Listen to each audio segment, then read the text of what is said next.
To be a leader requires one thing and one thing only: followers. That's it. It has nothing to do with rank or title. It has to do with whether others are going to choose, that they volunteer, raise their hands and volunteer to go in the direction that you set. We can force people to do things, we can whip them into shape or offer them all kinds of carrots and sticks to get them to do things, but at the end of the day, a true leader is the one where others raise their hand and say, I will follow you. The question is, why should anyone follow you? Now, the human animal is like a company. If we want to get certain behaviors out of the organization, out of people, we give them certain incentives or disincentives. We are exactly the same. If you want someone to perform, if you want them to hit a goal, we set the target, we set the goal, and we offer them some sort of bonus if they get there, and we incentivize the behavior. If we threaten someone with a punishment, we disincentivize the behavior. Wait till your father comes home. You know, anyone who's a parent with gold stars or bonuses or all kinds of things, we're used to this. This is normal. The human body works exactly the same way. If you've ever had a feeling of love, trust, joy, fulfillment, status, pride, those are all chemically produced feelings. They're chemically produced incentives trying to get us, the human body's trying to get us to do certain things to get us to cooperate. Tangible matters. We can only see the things we have words for, right? And this is why the leader must provide a clear vision. Why are we doing this? Why are we in business in the first place? What is the point of growing the company that you're growing? Everybody talks about, what's your growth? What's the point of the growth? In other words, you have a company. Why do you have that company? What is the value your company is offering to others? And what do you want your company to leave behind when you're gone?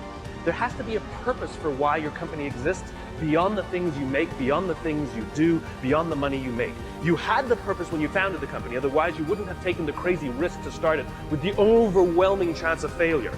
And people wouldn't have given you blood, sweat, and tears if they didn't believe in you, because you were the alpha, you had the vision, you had the strength, and they wanted your protection. And they joined you, and they gave you their blood, sweat, and tears because you gave them a sense of purpose and belonging and protection. You have to know why you do what you do, and this is what the leaders do. And the more they can put it into words, the clearer they can put it into the words, the more we can see it. Again, we can only see the things we have words for. And so when you can put these things into words, other people can see them. I have a dream. Martin Luther King put into words the vision, seeing he had. The rest of us could see it too, and now could focus all of our attention, all of our efforts on getting it done.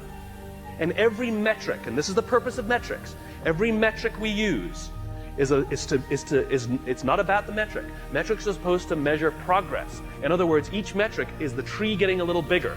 Each metric is us getting a little closer to the gazelle. We get another little shot of dopamine. Each metric shows us that we're getting closer to the vision.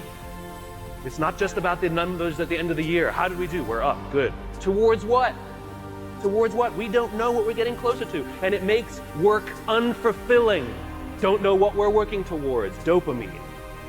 We don't care if we let down the goal. Like if we have a goal that we have to achieve for work and we miss the goal, do we feel bad that we let the numbers down? No.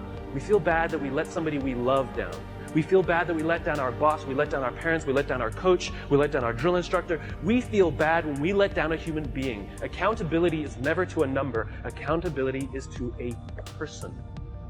And if there is no relationship with the person who's supposed to look after us and the person we're supposed to be working for, then we don't feel accountable. And this is where leadership becomes really, really important. You see, when we give selflessly to those in our tribe, offering them protection, because that's all anybody wants at work. They want to feel safe, comfortable, protected. Think about it as a parent. You know, back in those days, there were no countries, there were no corporations, there were no companies. They didn't exist. There's only one thing that pre-existed all of those things. The family. That's all we had. Each other. Think about it. What do we say to our children? You don't get to choose your children. Some of them are funny looking. Some of them not that smart. Okay? Those are the kids you got. Sorry. You get to pick your employees, but you don't get to pick your children, and yet it doesn't matter who your kids are, whether they're the best looking or not, whether they're the smartest or not, whether they're strongest or not. You give them undying love. And you don't point out their weaknesses if you're a good parent. You point out their strengths if you're a good parent. You encourage them to do the things that they're good at. And you hold them up, and sometimes you let them fail and learn for themselves, and sometimes you discipline them, and sometimes you prop them up, and sometimes you push them, and sometimes you let them go. And more than anything else, all we want for our children is to achieve more than we could have achieved.